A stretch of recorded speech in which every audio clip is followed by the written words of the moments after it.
chơi mình ai không chơi mình ai mình đưa ra ngay rồi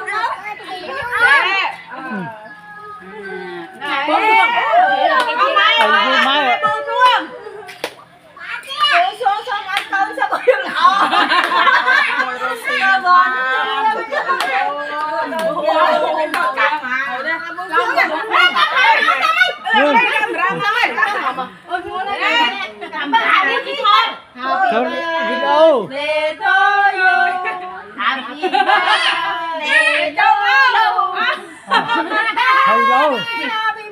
nó cầm kia rồi đúng không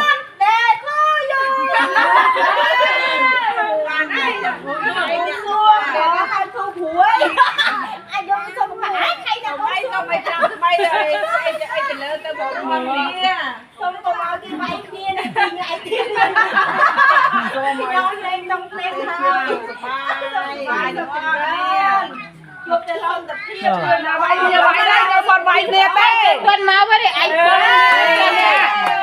ai có chơi này đâu biết sao bánh đâu